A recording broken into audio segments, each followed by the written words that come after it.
Next ನ್ಯೂಸ್ಗೆ ಸ್ವಾಗತ. ನಾನು ಪ್ರೀತಿಕಾ ಬಂಗೇರ.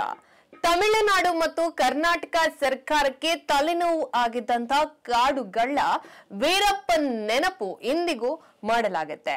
ವೀರಪ್ಪನ್ ಸಂಚಾರ ನಡೆಸಿದಂತ ಕಾಡಿನಲ್ಲಿ ಈಗ ಅರಣ್ಯ ಇಲಾಖೆ ಸಫಾರಿ ಆರಂಭಿಸಲು ಚಿಂತನೆಯನ್ನ ನಡೆಸ್ತಾ ಇದೆ. 22 ಕಿಲೋಮೀಟರ್ ಉದ್ದದ ಈ ಸಫಾರಿ ಪ್ರವಾಸಿಗರನ್ನ ಸೆಳೆಯುವ ನಿರೀಕ್ಷೆ ಇದೆ.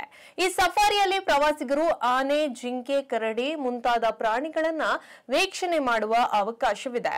ಕರ್ನಾಟಕದ ಅರಣ್ಯ ಇಲಾಖೆಯ ಈ ಯೋಜನೆ ಕುರಿತು ಇಂಡಿಯನ್ ಎಕ್ಸ್‌ಪ್ರೆಸ್ ವರದಿಯನ್ನ ಮಾಡಿದೆ.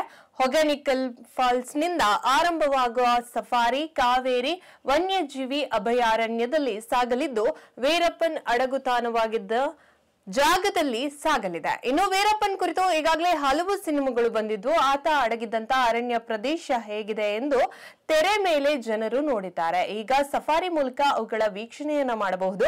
ಕರ್ನಾಟಕ ತಮಿಳುನಾಡು ಗಡಿಯ ಹೊಗೇನಕಲ್ ಫಾಲ್ಸ್ 2 ರಾಜ್ಯಗಳ ಪ್ರವಾಸಿಗರ ನೆಚ್ಚಿನ ತಾಣವಾಗಿದೆ. ಇನ್ನು ವೀರಪ್ಪನ್ ಹುಟ್ಟೂರಾದಂತ ಗೋಪಿನಾಥಂ ನಿಂದ ಈಗಾಗಲೇ ತಮಿಳುನಾಡು ಆರಂಭಿಸಿರುವಂತಹ ಸಫಾರಿಗೆ ಉತ್ತಮ ಸ್ಪಂದನೆ ಸಿಕ್ಕಿದೆ. ಇದರಿಂದ ಇದೇ ಮಾದರಿಯಲ್ಲಿ ಕರ್ನಾಟಕದಲ್ಲೂ ಕೂಡ ಸಫಾರಿ ಆರಂಭಿಸಲು ಅಧಿಕಾರಿಗಳು ಮುಂದಾಗಿದ್ದಾರೆ. ಹೊಗೇನಕಲ್ ಫಾಲ್ಸ್ ವೀಕ್ಷಣೆಗೆ ಮಾಡುವಂತಹ ಸಾವಿರಾರು ಪ್ರವಾಸಿಗರು ಅಲ್ಲಿಗೆ ಆಗಮಿಸುತ್ತಾರೆ. ಸಫಾರಿ ಆರಂಭವಾದರೆ ಆದಾಯ ಕೂಡ ಗಳಿಸುವಂತಹದ್ದಿದೆ ಎಂಬುದು ಅರಣ್ಯ ಇಲಾಖೆ ಅಧಿಕಾರಿಗಳ ಚಿಂತನೆಯಾಗಿದೆ. ಈ ಕುರಿತು ಕಾವೇರಿ ವನ್ಯಜೀವಿ ಅಭಯಾರಣ್ಯದ ಅಧಿಕಾರಿಗಳು ಈಗಾಗಲೇ ಹಿರಿಯ ಅಧಿಕಾರಿಗಳ ಜೊತೆ ಚರ್ಚೆ ನಡೆಸಿದ್ದಾರೆ ಎಂದು ಹೇಳಲಾಗ್ತಾ ಇದೆ. ಹೆಚ್ಚಿನ ಅಪ್ಡೇಟ್ಗಾಗಿ ನೋಡ್ತಾ ಇರಿ ನೆಕ್ಸ್ಟ್ ನ್ಯೂಸ್ ಕನ್ನಡ. ವಂದನೆಗಳು.